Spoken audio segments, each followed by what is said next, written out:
but I was not allowed to take the interview as I missed my graduation deadline by 8 days. What was your routine basically? आप कैसे अपने दिन की शुरुआत करते थे and how you managed? So I don't believe in a timetable based study. I believe in targets. So what extra did you put in this preparation that made you achieve AIR-1? I refined my strategies this time. I put special focus on management. Preparing society section in UPSC helps in a lot of topics like urbanization, multiculturalism, demographic dividend in the RBI exam as well. Hard work never goes in vain is something that I firmly believe in. So I am a firm believer in the principle of karma or karma, how you would like to put it. Hard times may come, but always remember that they will never outlive your hard work. So hi everyone, welcome to this special session where I bring you the most inspiring stories from RBI journey.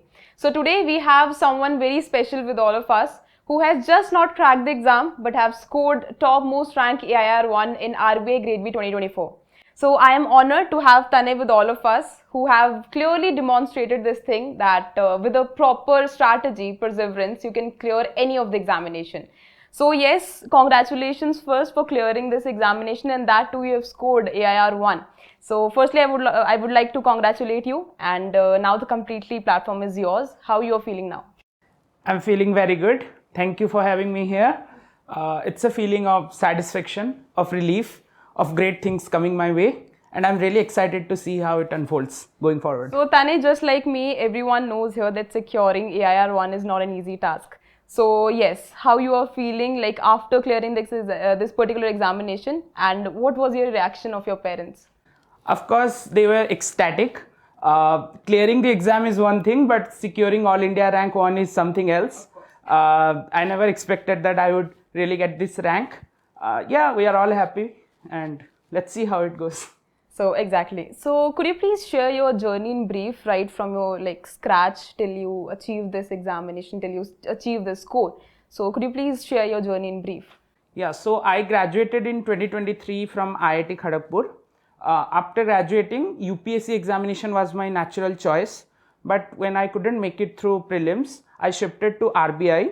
And last year I cleared phase 1 and phase 2. But I was not allowed to take the interview as I missed my graduation deadline by 8 days.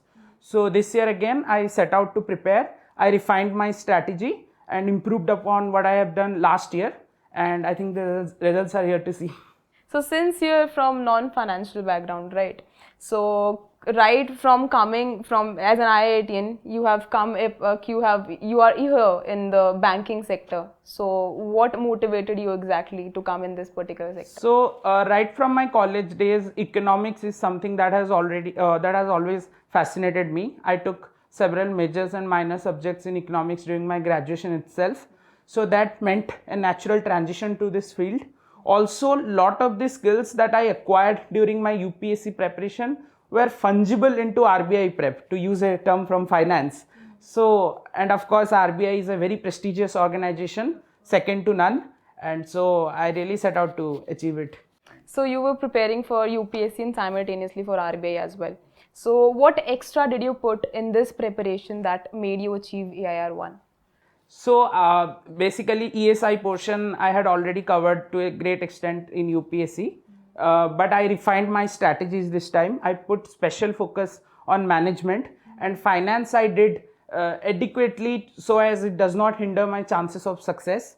Talking of phase 1, QRE were always my strong points. So I did GA to the adequate depth that was required to clear the sectional cutoff. And I was mostly confident in my phase 1, and most of the extra efforts that I put in this year was in my phase 2 preparation. Okay, so the lot you put in phase 2 basically, your phase 1 was entirely completed. Okay, so what was your routine basically? आप कैसे अपने दिन की शुरुआत करते थे, and how you managed your preparation, because since you were preparing for UPSC also, so you came out of that phase also, and then you started with the preparation of RBI. So what was your routine basically? So I don't believe in a timetable based study. I believe in targets. So first of all, I sat down with the syllabus, divided the time that I had between the subjects in order of their weightage in the examination, and of course my relative strengths.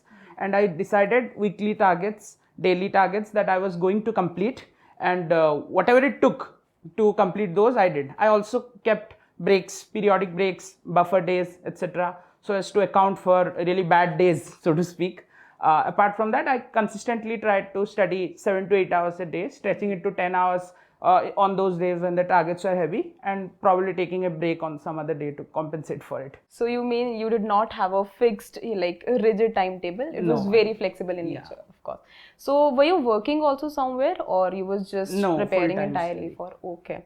So like now we have just discussed about the entire preparation. So what extra did you see that, what extra, when you were free, you were finding yourself free, what extra, curricular activities, or you can say, okay, for the time pass, or for the productive activities, what activities you were just engaged in? So I have always been interested in reading, especially related to international affairs, culture, politics, all those things. So I used to read up different publications, online articles, follow recent developments on Twitter or X as it's called now. Those are So my वो भी extra नहीं था, it was just a part of your, like you were entirely busy in preparation only. Yeah, Like you could any say extra that. hobby?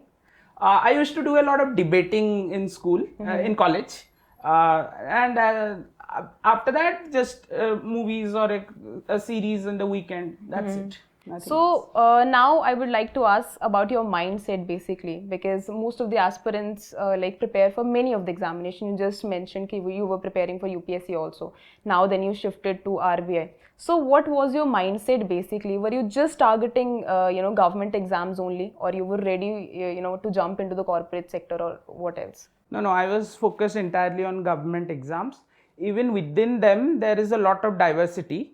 One should always pick their battles very, very carefully based on their strengths. Pursuing multiple examinations at a time will do you no good. So decide your exams, decide similar exams based on your strength, and try to do things that would help you in different examinations simultaneously. For example, preparing society section in UPSC helps in a lot of topics like urbanization, multiculturalism, demographic dividend in the RBI exam as well. So you should invest more in those topics that would yield more as far as multiple examinations are concerned. So you were just saying that whatever you prepared in the UPSC preparation, whatever efforts you put in the UPSC preparation, that somewhere or another helped you in the RBI preparation also. It did. So most of the aspirants say कि ma'am हमने तो जो preparation करी थी सारा साल वो तो हमारी बेकार चली गई. So a few words that you can say to our aspirants, just to tell them, just to motivate them कि whatever preparation you are putting, even when you are not able to clear that exam, you have achieved something. Definitely, because the skills that you acquire, the hard work that you put in may not pay you in one exam or the other, but it would pay you in the long run. In some other exam or something that you decide to pursue in life, it would definitely pay you. Hard work never goes in vain is something that I firmly believe in. So now what you are looking forward, like now you have achieved AIR-1, you have cracked this particular RBI Grade B examination. So what you are looking forward now? I'm just looking forward to joining RBI and seeing the world of opportunity that opens in front of me. So you are very excited, right? Yeah, definitely. Right. So now one thing that I would like to ask you, that what are the words of encouragement basically that you would like to give to our aspirants, since we have talked a lot about your journey, we have talked a lot about your daily routines and your mindset as well. So any of the inspirational words that you would like to give to our aspirants basically, so that they can too feel like motivated and they can too feel like confident that yes, whatever they are putting in their preparation, they too can achieve this. So I am a firm believer in the principle of karma or karma, how you would like to put it.